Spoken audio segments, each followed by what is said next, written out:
நாம் எத்தனை துவாக்கள் தெரியாமல் இருக்கிறோம் தெரியுமா? வாழ்க்கையில் நீங்கள் இன்னைக்கு 60 வயசுனா ஒரு 40 வருஷமா வித்ரு தொழுகிறீங்க. வித்ரு தொழுத பிறகு நபி ஸல்லல்லாஹு அலைஹி வஸல்லம் அவங்க தவறாமல் ஒன்றை சொல்வார்கள். ஒரு திக்ர தவறாமல் சொல்லுவாங்க. நம்மள எத்தனை பேருக்கு தெரியும் இல்லையா? இன்னைக்கு எல்லாருக்கும் அறிவு தெரியுது, அதை தட்டினா வரும், இதை தட்டினா வரும். இத்தனை வருஷமா தொழுகிறீங்களே, வித்ரு தொழுதால் ஒரு திக்ர 3 தடவை சொல்லுவாங்க. அதை 3வது தடவை சத்தமா சொல்லுவாங்க. எத்தனை பேருக்கு தெரியும்? சலாம் கொடுத்ததும் சுப்ஹானல் மலிக்கில் குத்தூஸ், சுப்ஹானல் மலிக்கில் குத்தூஸ் 3வதோட சத்தமா சொல்லுவாங்க. எல்லாரும் கேளுங்க, சுப்ஹானல் மலிக்கில் குத்தூஸ். இந்த இல்மு நம்மள்ட்ட இருக்குதா? இதுதான் இல்மு. இது எத்தனை பேருக்கு நமக்கு தெரியும்? வித்திருக்கு பிறகு இப்படி ஒரு திக்ர் சுன்னத்து என்று நம்மில் எத்தனை பேருக்கு தெரியும்? நம்மில் பலர் துஹா தொழுகிறவங்க இருக்கிறாங்க. துஹா தொழுத பிறகு ஒரு திக்ரை நபி ஸல்லல்லாஹு 3 தடவை சொல்லுவாங்க. நம்ம அதை தெரிவு ஆசைப்பட துஹா தொழுவாங்க. 4ஓ 8ஓ, துஹா 2ம் தொழலாம், 4ம் தொழலாம், 6, 8ம் தொழலாம், அதிகபட்சம் 12 ரக்காத்துகள் வரைக்கும் தொழலாம். துஹா தொழுது முடித்து விட்டால் அல்லாஹும்ம ஃபிர்லி வதுப் அலை இன்னக அன்தத் தவ்வாபுல் கஃபூர் 3 தடவை சொல்லுவாங்க. அல்லாஹும்ம ஃபிர்லி வதுப் அலை இன்னக அன்தத் தவ்வாபுல் கஃபூர். எவ்வளவு விஷயங்கள் இருக்கு தெரியுங்களா? மார்க்க அறிவுங்கிறது நம்ம கற்றுக்கொள்றது இல்லை இல்லையா? இன்னைக்கு செல்போனில் மூழ்கி கிடக்கிறோம். படுக்கும்போது செல்போன். நீங்கள் யோசிச்சு பாருங்க, படுக்கும்போது நபி ஸல்லல்லாஹு அலைஹி வஸல்லம் அவர்கள் ஓதியவைகள் அதையெல்லாம் ஒரு முஸ்லீம் கடைபிடிச்சா அதை ஓத ஓத தூக்கம் வந்துடும். நம்ம வாழ்நாள் முழுக்க ஒன்றை பிடிச்சிக்குவோம். அதை ஓதுறமா இல்லை? அல்லாஹும்ம பிஸ்மிக்கா அமூத்து வஅஹ்யா இல்லையா? இருக்கிறதே இருக்குது இல்லையா? அதை ஒன்றை மட்டும் பிடிச்சிக்குவோம். ஆனால் ஹதீஸில் எவ்வளவு நேரம் என்னென்ன நபி ஸல்லல்லாஹு ஓதுனாங்க பல முறை சொல்லியிருக்கிறேன். 7 சூறா ஓதுவாங்க. சுப்ஹான் அல்லதி அது ஓதுவாங்க. பனு இஸ்ராயில் அதுதான் பெருசு.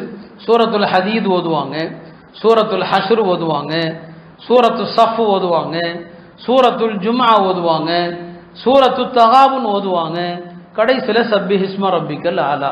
அந்த 7மே சுபஹான சப்பஹ யுஸப்பிஹுன் ஆரம்பிக்கிற சூறா. இதையெல்லாம் ஓதுனா அவனுக்கு தூக்கம் வந்துடும், ஃபோனை பார்க்க மாட்டான். அப்போ செல்போன்ல இருந்து எப்படி தடுக்கிறதுங்க? ஹதீஸில் வந்திருக்கிற சந்தர்ப்ப துவாக்கள், இந்த அறிவு நமக்கு இருந்தா இதையெல்லாம் ஓத ஓத அப்படியே தூங்கிடுவாரு. இந்த போனை பார்க்க நேரம் இல்லை, காலையில் எழுந்தாலும் அப்படிதான். மார்க்க அறிவு, சட்டதிட்டங்களுடைய அறிவு வேண்டும்.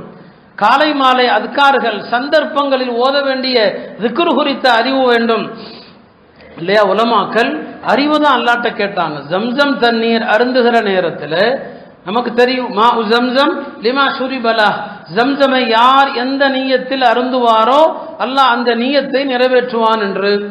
அதனால உலமாக்கள் பலரும் ஜம்சம் அருந்தும் போது துவா கேட்டாங்க. இப்னு அப்பாஸ் அவர்கள் ஜம்சம் அருந்தும் போது துவா கேட்டாங்க. அல்லாஹும்ம இன்னி அஸ்அலுக இல்மன் நாஃபிஆ வ ரிஸ்கன் வாசிஆ என்று துவா கேட்கிறான். வ ஷிஃபாஅன் மின் குல்லி தா.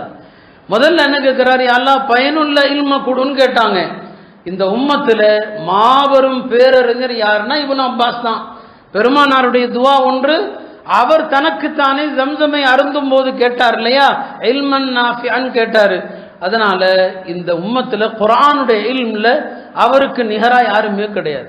இவர் உமர் தான். அவங்க குர்ஆனுடைய வசனங்களுக்கான விளக்கமா முதல்ல இப்னு அப்பாஸை கூப்பிடு. இந்த ஆயத்துக்கு என்னப்பா அர்த்தம்? வயதுல அவர் சின்ன பிள்ளை, ஆனா அவர்கிட்ட தான் கேட்பாங்க, இப்னு அப்பாஸ்கிட்ட தான் கேட்பாங்க. அவருக்கு இந்த உம்மத்தில் 2 பட்டம். ஒன்று பஹர், அவர் கல்வி கடல், இன்னொன்று ஹபருல் உம்மா, இந்த உம்மத்துடைய பேரறிஞர். அறிஞர்னா அவர் தான் அல்லாமா என்று சொல்லப்படக்கூடியவர். அப்ப என்ன கேட்கிறார்? ஜம்சம் அருந்துகிற போது இல்மன் நாஃபியா. இப்போ ஹாஜிகள் எல்லாம் ஜம்சம் கொடுக்கிற காலம், உங்க பிள்ளைங்களுக்கு இந்த துவாவை சொல்லி கொடுங்க. அஸ்அலுக இல்மன் நாஃபியா, யா அல்லாஹ் பயனுள்ள கல்வியை கொடு, பயனுள்ள கல்விக்காக கேளுங்க என்று சொன்னான். இமாம் சுஃபியான் இப்னு உயைனா அந்த காலத்தில் பாருங்க, கல்வியின் ஆர்வத்தை பாருங்க. அவர் ஹதீஸுடைய அறிஞர். ஒரு மஜ்லிஸில் உட்கார்ந்தார். ஆசிரியர்கள் அவருடைய உற்சாகத்தை பொறுத்து ஒரு நாளைக்கு ஒரு ஹதீஸ் சொல்லுவார், ஒரு நாளைக்கு 10 ஹதீஸ் சொல்லுவார். ஒரு நாள் உட்கார்ந்து இருக்கிறாங்க சுஃபியான் இப்னு உயைனா. ஒவ்வொரு ஹதீஸ் அறிவிக்கிறார். நபி ஸல்லல்லாஹு அலைஹி சொன்னாங்க, மா உ ஜம்சம் லிமா ஷுரிபலா, ஜம்சம் அருந்தினால் அவர் எந்த நியத்தில் அருந்துகிறாரோ அதை அல்லாஹ் நிறைவேற்றுவான். இந்த ஒரு ஹதீஸ் அறிவிச்சுட்டு அவருக்கு அன்றைக்கு என்ன சோர்வத்தில் எஞ்சிக்கிறார். போறார். அவர் ஒரு மாணவர் எழுந்தார். எழுந்து கேட்டார், இமாம் அவர்களே, நீங்கள் அறிவித்த இந்த ஹதீஸ் ஆதாரபூர்வமானதான்னு கேட்டார்.